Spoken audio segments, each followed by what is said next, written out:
हुआ है। वहां तारा जी और व्यास जी दिल्लीपति के राजपुरोहित, दिल्लीपति बादशाह गुरु के समान जिनका आदर करता है, जिनकी अद्भुत विद्वत्ता है, परम प्रकांड ज्योतिषी, जिनके जैसा भूत भविष्य जानने वाला न हुआ न होगा, अद्भुत वैश्य ऐश्वर्य, लेकिन कोई संतति नहीं है, कोई उस ऐश्वर्य को भोगने वाला नहीं है।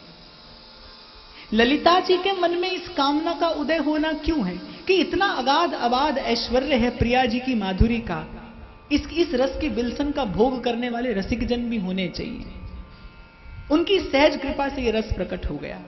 और आज अद्यावधि महाप्रभु के प्राकट्य से लेकर इस घड़ी तक अद्यावधि इस रस को रसिक लोग बिलसते आ रहे हैं। और अबई और अबई और अबई और अबई और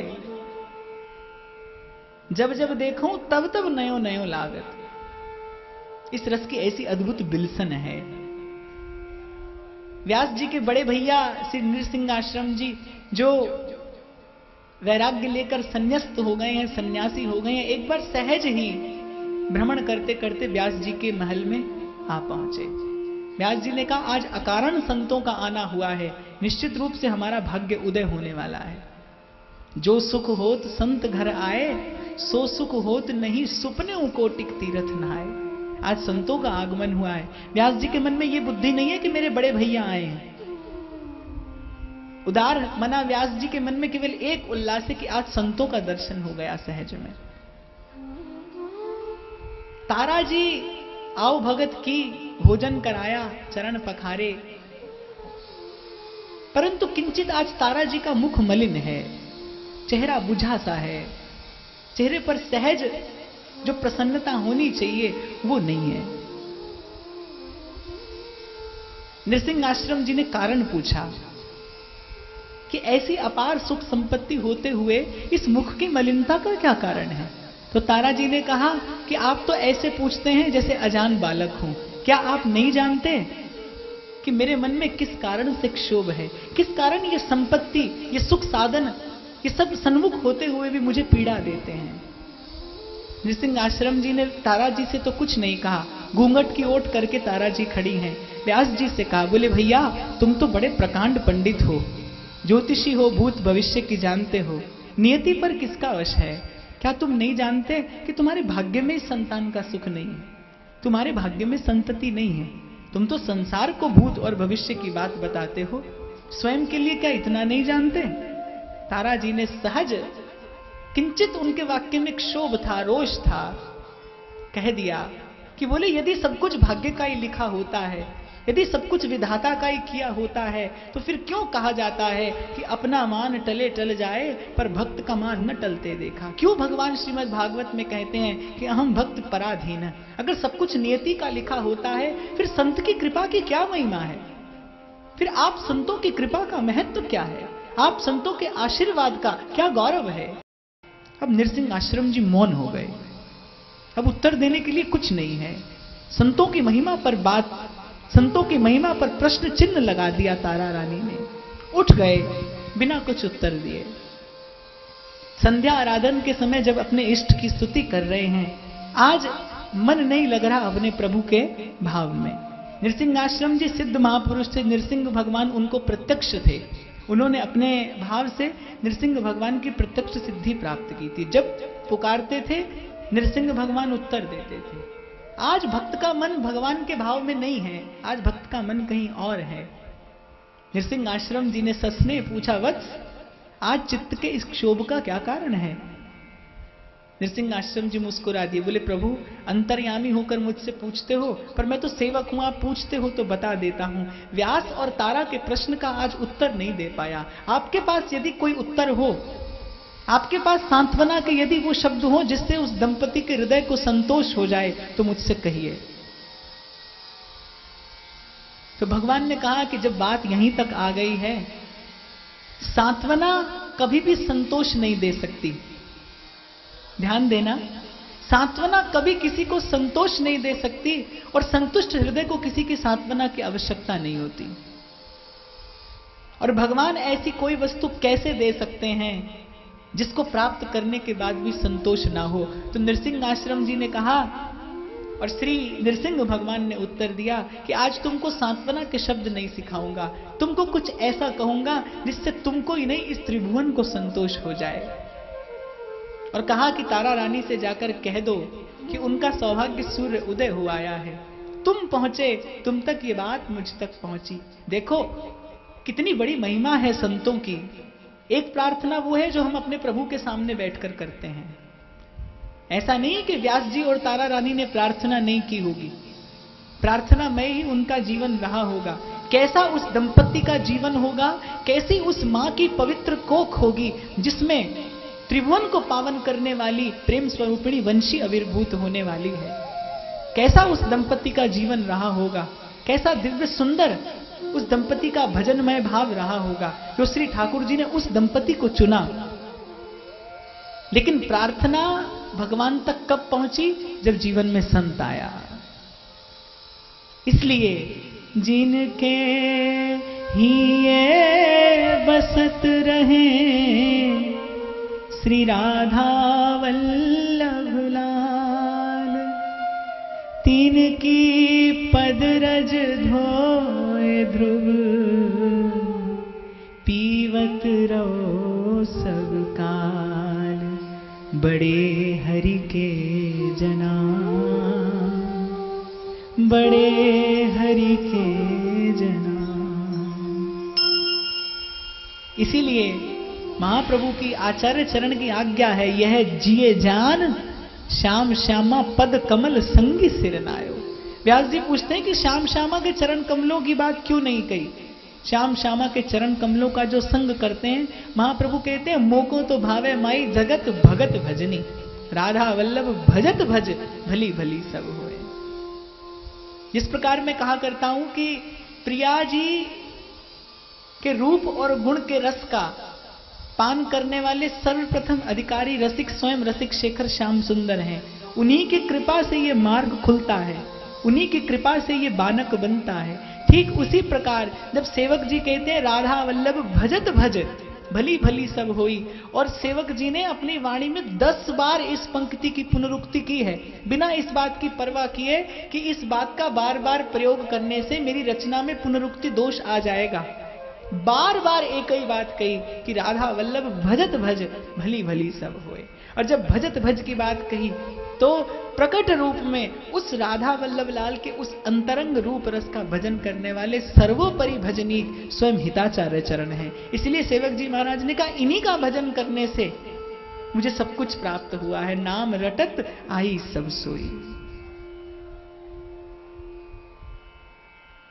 जाओ और तारा रानी को जाकर ये शुभ सूचना दे दो कि शीघ्र ही उनके उदर से निकुंज विहारी विहारिणी की प्रेम स्वरूपिणी वंशी प्रकट होगी।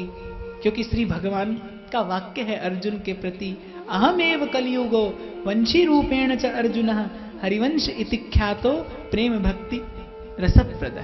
मैं ही कलयुग में अहमेव वंशी स्वरूप से प्रकट होऊंगा।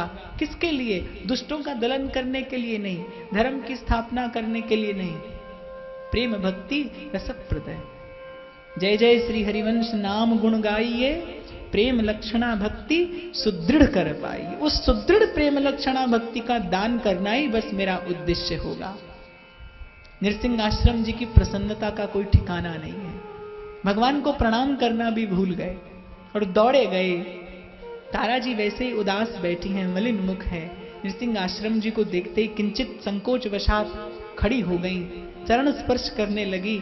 आज नृसिंह आश्रम जी ने भी एक संत की मर्यादा का त्याग करके और तारा रानी को हृदय से लगाया, उनके मस्तक पर अपना वरद हस्त रख दिया।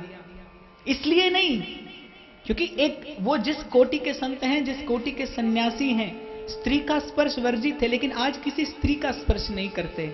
आज उस जननी का स्पर्श करके स्वयं पावन हो रहे हैं। आज उस जननी का स्पर्श करके स्वयं पवित्र होना चाहते हैं, जिसके उदर में भुवन मोहिनी वंशी प्रकट होने वाली है। व्यास जी को यह शुभ सूचना दी, चहु और आनंद छा गया, मन हर्षित हो गया, पुलकित हो गया। और इसी बात के साथ एक बार उच्च स्वर से जयघोष करिए, समस्त संत भक्तन की इस संसार में जब जब उसके आने की सूचना लेकर आए हैं तो भक्त लेकर आए हैं, संत लेकर आए हैं। इसीलिए हरि को निज जस ते अधिक भक्तन जस पर प्यार। श्री ठाकुर जी को स्वयं से प्रिय अपने भक्तों का यश लगता है।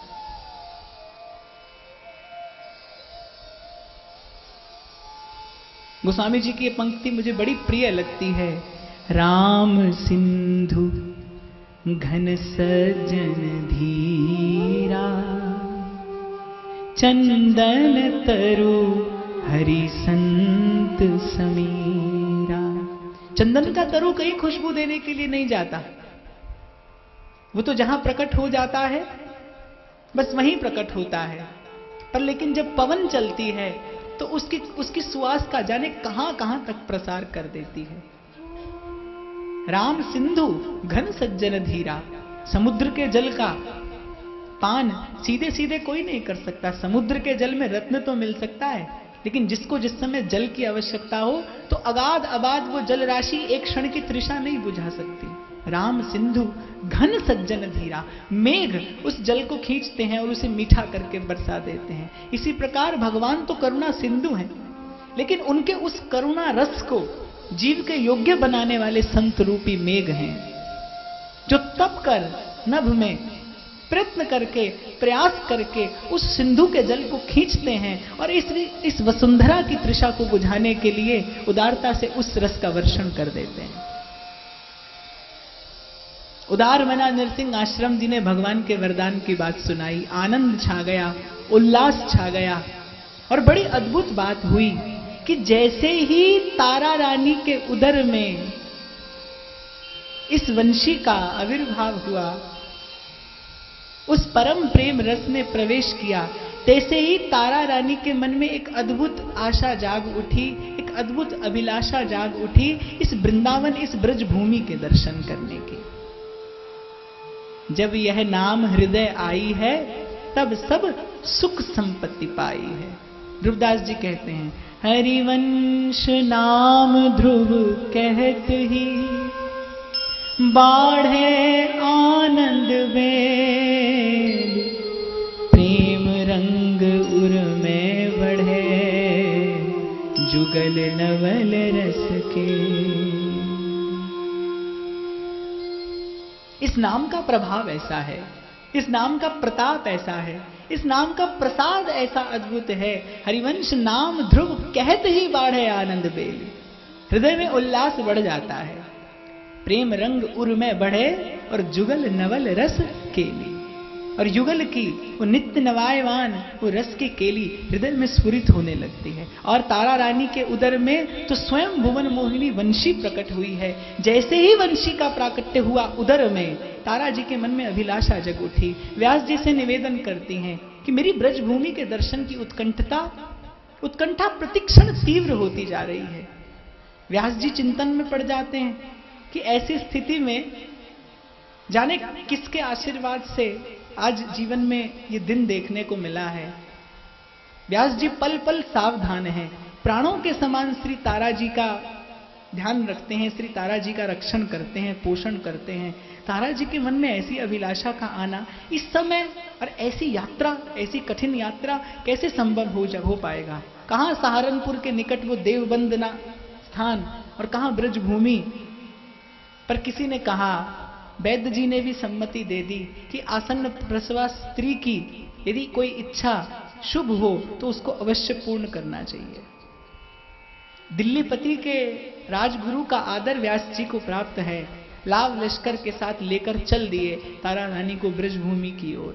बरसाना, नंदगाम, गोकुल, वृंदावन, इन सब पावन स्थलियों का दर्शन करते ब्रज भूमि में विचरण कर रहे हैं। और जितने वैष्णव आचार्य इस धराधाम पर प्रकट हुए, जितने वैष्णव संप्रदायों के आचार्य इस धरती पर प्रकट हुए, उसमें से केवल एक हिताचार्य चरण ऐसे हैं जिन्होंने ब्रज भूमि पर आकर अपना प्राकट्य किया। भनी अवनी वर आप मुख, शुभ वासर शुभ ऋक्ष विचार, माधव वास व्यास उजियार, नारिन मंगल गाई हो।